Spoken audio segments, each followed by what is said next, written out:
Judgement आया है इस कंट्री में सुप्रीम कोर्ट। मैं स्वागत करता हूं ऊंची जात के गरीब के आरक्षण। मैं भी चाहता हूं और मैं इसकी वकालत करता रहा। और ये कोई नया नहीं है। कर्पूरी ठाकुर जी जब मुख्यमंत्री थे तो 3% ऊंची जात की महिलाओं को उन्होंने आरक्षण दिया था। और सबसे पहले कर्पूरी ठाकुर फॉर्मूले में ये आरक्षण लागू हुआ। लेकिन मेरा आग्रह है, सुप्रीम कोर्ट के चीफ जस्टिस ने जो वर्डिक्ट दिया है उसको मैं कोट करता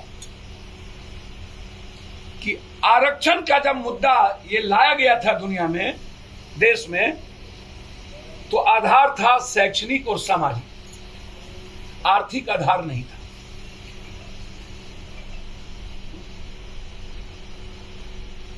अब आपने भाजपा के गंदे मिजाज ने ऊंची जात को आरक्षण देना गलत नहीं है, लेकिन पिछड़ी जात और अत्यंत पिछड़ी जात और दलितों के आरक्षण को मारना, खत्म करना, ये दुनिया का सबसे बड़ा महापाप। बीजेपी ने दलित, अत्यंत पिछड़े और पिछड़ों की हकदारी छीनी है।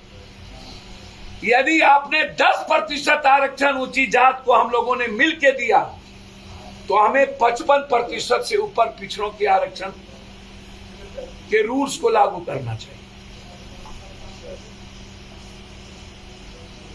और यदि आप आर्थिक आधार पर आरक्षण देने की वकालत किए हैं तो हम नरेंद्र मोदी को चैलेंज और चुनौती देते हैं किशनगंज से, यदि हिम्मत और औकात है पिछड़े जाति और दलितों के साथ खड़े होने की, तो आर्थिक आधार पर आरक्षण आप तब दीजिए जब आप जाति जनगणना आर्थिक आधार पर करके सामने लाए। पहले आप हिंदुस्तान के जाति जनगणना को आप लाइए कि निषाद, मला, केवट, नानू, चंद्रवंशी, नुनिया, कानू, कुहार, कमार, शाह, चौधरी, कलवार, ये जितनी जातियां हैं हिंदुस्तान में, पासवान, राम, मुसैर, भुइया, पासी, ये जितनी जातियां हैं जो गरीब है, शैक्षणिक और आर्थिक नहीं था, सामाजिक राजनीतिक आधार पर भागीदारी थी। कटिहार और अररिया को दुनिया का नंबर 1 बनाने,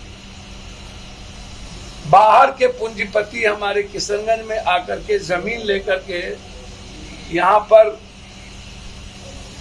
इकोनॉमी का स्रोत ढूंढ रही है, लेकिन हम किशनगंज के मजदूर और किशनगंज के इलाके के किसानों को हमने कोई लाभ देने की योजना नहीं बनाई।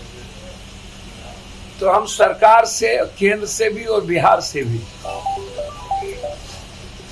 सीमांचल डेवलपमेंट, कोसी डेवलपमेंट और मिथिला के लिए विशेष पैकेज की हम मांग करते हैं, जिससे फैक्ट्री जो बंद हो गई उसका निर्माण, पुनर्निर्माण कर सकें, और मखान पर, दूध प्रोसेसिंग पर, फूड प्रोसेसिंग पर और मक्का पर हम कम से कम 10 बड़ी फैक्ट्री का प्रायोजन कर सकते। खेत का कमी नहीं, हम खेत देने को तैयार। हमारे पास नदी की जमीन ही इतनी है, यदि हम उसको सही यूटिलाइज कर लें तो हम सबसे ज्यादा जमीन हम हिंदुस्तान में हम इस इलाके से दें। लेकिन चूंकि बाढ़ के कारण और सही यूटिलाइजेशन नदी का हम नहीं कर पा रहे हैं, सरकार का ध्यान नहीं है, जिसके चलते हजारों हजार एकड़ जमीन पड़ती पड़ी रह जाती है। इसलिए हम बाढ़ के लिए विशेष पैकेज, कैंसर, टीबी, दम्मा, जो दुनिया का सबसे ज्यादा रोग मेरे इलाके में है, आर्सेनिक और आयरन पानी के चलते, हम सरकार से आर्सेनिक और आयरन पानी को खत्म करने के लिए भी विशेष पैकेज की मांग करते हैं। बाढ़ के लिए भी विशेष पैकेज की मांग करते हैं। मखान, मक्का और फूड प्रोसेसिंग और दूध पर प्रोसेसिंग के लिए भी हम विशेष पैकेज, और जो फैक्ट्री बंद है, जूट की हो, चीनी मिल की हो, रैयाम से लेकर के मधुबनी की तीनों फैक्ट्री से लेकर मधेपुर की दूध फैक्ट्री से लेकर, बरमनकी से लेकर, दाल चीनी मिल से दरभंगा का लेकर, और जूट मिल किशनगंज, और फारबिसगंज में राजीव गांधी का वो सपना।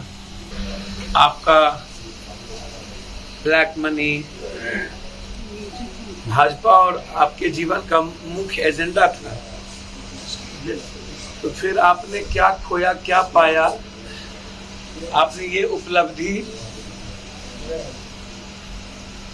कल देश के लोगों को क्यों नहीं बताया? आप क्यों नहीं देश के लोगों को बताया कि काला धन का क्या हो? नोटबंदी के बाद देश की इकोनॉमी, डॉलर का रुपया 83 रुपया,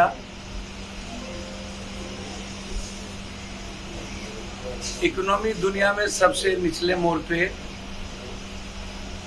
भूख हम बांग्लादेश पाकिस्तान से भी इंडिया ऊपर की स्थिति हो गई, गरीबी नाइजीरिया से ऊपर हम हो गए, बेरोजगारी हम तीसरे पायदान पर, वर्ल्ड के निचले, सबसे निचले से तीसरे पायदान पर हम हैं। मैं सीधा सवाल देश के पीएम से करना चाहता हूं कि भारत की 130 करोड़ जनता नोटबंदी के बारे में आपसे सुनना चाहती है कि नोटबंदी से किसानों को, गरीबों को, मजदूरों को और छोटे छोटे व्यापारियों को फायदा हुआ या वो बंद, कोलैप्स कर गया? कल आपने जश्न नहीं मनाई, कल आपने अपनी उपलब्धि गिनती नहीं कराई। आप मुसलमानों का वोट तो ले लेते हैं, और सबसे ज्यादा दिक्कत यह है कि वह एमएलसी सिर्फ पैसा के बदौलत मुसलमानों का वोट लेता है। मुझे दुख इस बात का है कि मुसलमान के जनप्रतिनिधि ऐसे एमएलसी को जन्म बनाते हैं जो सिर्फ जहर पैदा किए।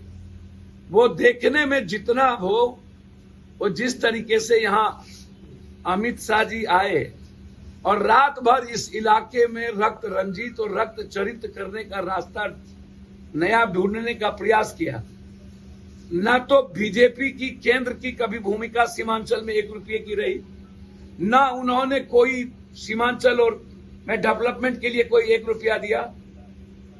आप सीमांचल को न डेवलपमेंट लेके आप आते बाढ़ से मुक्ति के लिए, आप आते बीस फैक्ट्री के लिए। हम बीजेपी भूल जाते, आपको जितना जहर पैदा करना होता करते, हम आपको गले लगाते कि आपने हमारी गरीबी खत्म करने का रास्ता ढूंढा, आपने हमारी बेरोजगारी खत्म करने का रास्ता ढूंढा, आपने जो नदी वरदान था अभिशाप हो गया, उसकी वरदान के लिए आप हमारे पास आए। आप आए जो सीमांचल सबसे ज्यादा अमन पसंद है। हम जिस दिन आएंगे उसकी सारी हैकड़ी निकाल देंगे। हम दिल से कह के आ जा रहे हैं, जिसको जितना ताकत है लगा लेना उस वक्त। ये अड्डा बना हुआ है नफरत का, रात भर हार्डकोर लोगों को बुला करके बांग्लादेशी, रहियांगी, कौन मना कर रहा है? बांग्लादेशी जो रहिया, औकात तो इनकी है नहीं। जो 100 साल 2 सालों से जिसका दर बदर, पुष्ट ब पुष्ट, जिसको भारत के संविधान में मान्यता प्राप्त है, उसको आप क्या रहियांगी कहेंगे? 8 सालों के अंदर 8 साल से आप देश के प्राइम मिनिस्टर हैं। क्यों आप कश्मीर में कश्मीरी पंडित को आप बसा नहीं पाए? आपकी औकात क्या है?